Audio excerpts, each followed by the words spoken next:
साथियों, कल पूरे देश ने देखा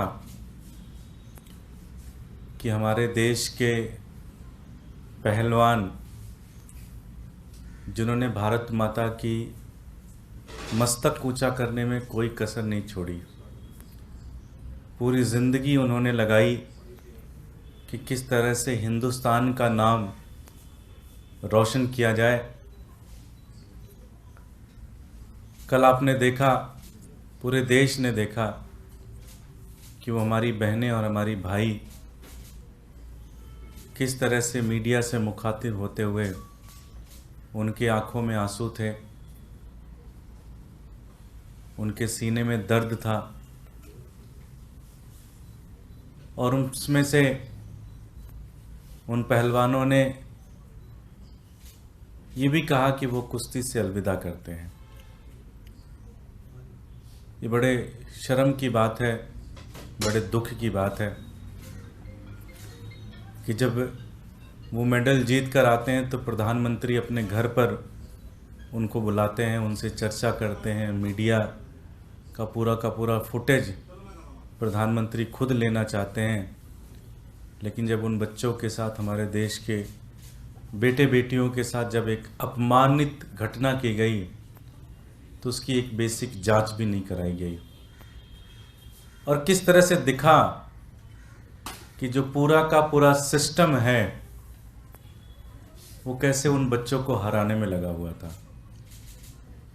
मैं पीसी देख रहा था तो अंदर से बहुत दुख भी आ रहा था और गला भी रुध रहा था कि जब इस तरह के पहलवान साथी, जिनका देश दुनिया में हर कोई नाम जाता है, जब उनके साथ ये सिस्टम ऐसा कर सकता है तो आम लोगों के साथ क्या होगा। कई बार मोटिवेशन भी टूटता है कि क्या लड़ना चाहिए कि नहीं लड़ना चाहिए, क्या करना चाहिए क्या नहीं करना चाहिए। मैं गांधी जी की एक लाइन ये बताना चाहता हूँ कि गांधी जी ने एक जगह लिखा है कि जब वो निराश होते थे तो हमेशा सोचते थे कि इतिहास में ऐसा बहुत बार समय आया है जब हत्यारे, लुटेरे, दुराचारी अजेय दिखते हैं, लगता है ये तो कभी हार ही नहीं सकते। चाहे वो कंस हो, चाहे वो रावण हो, अपने समय में जब वो अपने चरम पे होते हैं तो ऐसा लगता है कि ये तो कभी हार ही नहीं सकते, लेकिन अंत में जो विजय है वो सत्य की होती है, असत्य हमेशा हारता है। बड़ी दुर्भाग्य की बात यह है कि जब वो साथी हमारे मेडल जीतते हैं तो पूरी की पूरी भाजपा उनके पक्ष में खड़ी रहती है, उनका नाम प्रचार करने में लगी रहती है, उनकी फ़ोटो अपने होर्डिंग में लगाकर पूरी दुनिया में बताने की कोशिश करते हैं कि जो ये मेडल जीता गया उसमें मोदी जी का भी हाथ है, मोदी जी ने भी इसमें पावर लगाई, मोदी जी ने भी 2-3 नुस्खे बताए थे कि कैसे पटकना है, कैसे नहीं पटकना है। लेकिन जब आज पिछले 1 साल से पूरा देश देख रहा है कि वो किस तरह से संघर्ष कर रहे हैं तो उनके साथ कोई खड़ा नहीं हुआ। खड़े हुए तो इस देश के आम लोग, इस देश की आम जनता, आम जनमानस। वो बच्चे भी किसान बैकग्राउंड से आते हैं, वो बच्चे भी, मैं हमारे वीपी साहब जो हमारे धनखड़ जी हैं, मैं जानना चाहता हूं कि क्या वो भी अपनी चुप्पी तोड़ेंगे कि नहीं तोड़ेंगे, क्योंकि किसानों के ऊपर अत्याचार हुआ है। मैं ये भी देख रहा हूं कि इस पूरे मामले में जो जिनके ऊपर सारा आरोप लगा हुआ है उनकी एक बड़ी रील चल रही है जिसमें वो कहते हैं कि दबदबा उनका रहेगा। मैं एक ही चीज़ कहना चाहता हूँ। आज भी साथी ने मुझे ये कोट भेजा, मुझे बड़ा अच्छा लगा, मुझे लगा आपके सामने ये पढ़ के बताऊँ। अगर इतिहास देखोगे, समय देखोगे और भगवान में भरोसा रखते हो और भगवान का न्याय देखोगे तो दबदबा तो चरित्रवान का रहा है, चरित्रहीनों का दबदबा नहीं रहा है। दबदबा संतों का रहेगा, गुंडों का नहीं रहेगा। दबदबा सीता का रहेगा, रावण का नहीं रहेगा। दबदबा रक्षकों का रहेगा, भक्षकों का नहीं रहेगा। दबदबा सत्य का रहेगा, झूठ का नहीं रहेगा। दबदबा गांधी का रहेगा, गोडसे का नहीं रहेगा। दबदबा खिलाड़ियों का रहेगा, शारीरिक शोषकों का नहीं रहेगा।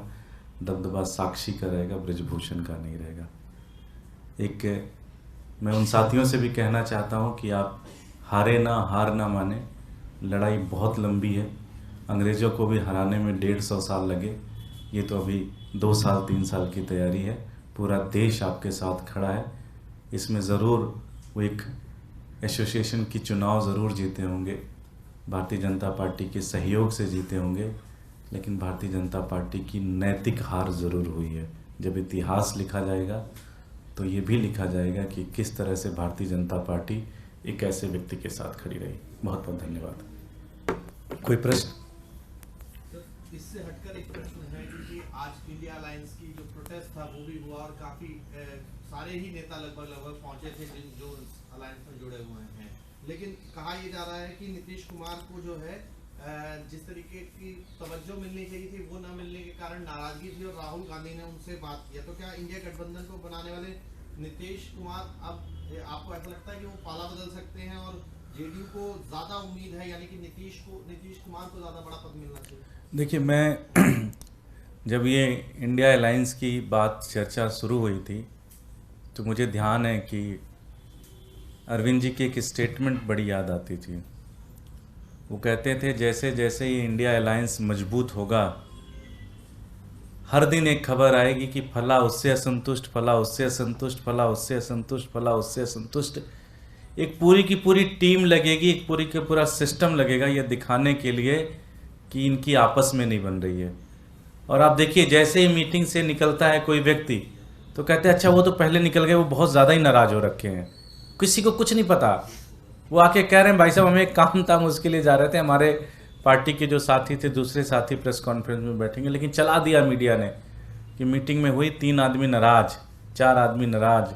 तो ये तो चलेगा, ये तो पूरी आप ये समझिए कि पूरी एक टीम है जिसके ऊपर काम कर रही है, जो ये दिन भर चलाएगी कि नीतीश जी नाराज़ हो गए हैं, केजरीवाल जी नाराज़ हो गए हैं, ममता जी नाराज़ हो गई हैं, फिर पता चला फला आदमी नाराज़ हो गया है, फिर धमाक आदमी नाराज़ हो गया। ये चलता रहेगा, इसके लिए तो मेंटली तैयार रहिए आप।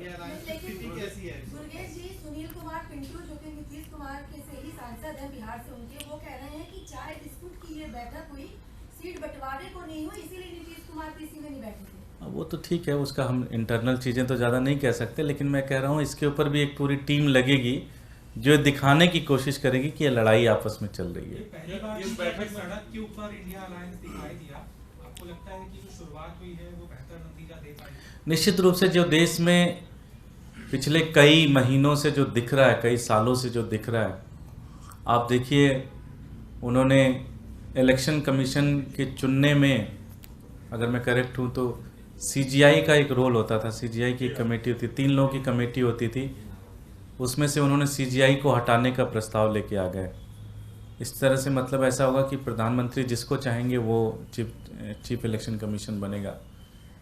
150 से ज़्यादा सांसदों को प्रश्न पूछने के आधार पर उनको निकाल दिया गया। खुद उनकी सांसदा हेमा मालिनी कहती हैं बहुत क्वेश्चन पूछते हैं, इसलिए इनको हटा दिया गया है यहाँ से। तो आप समझिए कि इससे लड़ना पड़ेगा और बड़ी खुशी की बात है आज सब लोग ज़मीन पर उतर कर इसका प्रोटेस्ट कर रहे हैं जंतर मंतर पर। आम आदमी पार्टी का भी इसमें पूरा सहयोग है। सर आपको पंजाब और दिल्ली में जो अलायंस की बैठक, क्या क्या इंडिया अलायंस जो है वो पूरी तरीके से मजबूत है और तवज्जो वाली जो बात ये प्रश्न जो है ना, ये प्रश्न ही एक पूरी तरह से एक उस बड़े प्रोपेगेंडा का हिस्सा है कि भैया इनकी बन नहीं रही आपस में, ये आपस में लड़ेंगे। आपकी कभी खबर आई कि भाई योगी जी की मोदी जी से नहीं बन रही है? कहीं खबर किसी प्रश्न ने पूछा? लेकिन आप सड़क पे चले जाइए, चौराहे पे चले जाइए, हर आदमी कहेगा बन नहीं रही है दोनों लोगों में, लेकिन आपसे कोई प्रश्न नहीं पूछेगा, कोई टीवी चलाएगा नहीं, है कि नहीं? गलत तो नहीं कह रहा मैं?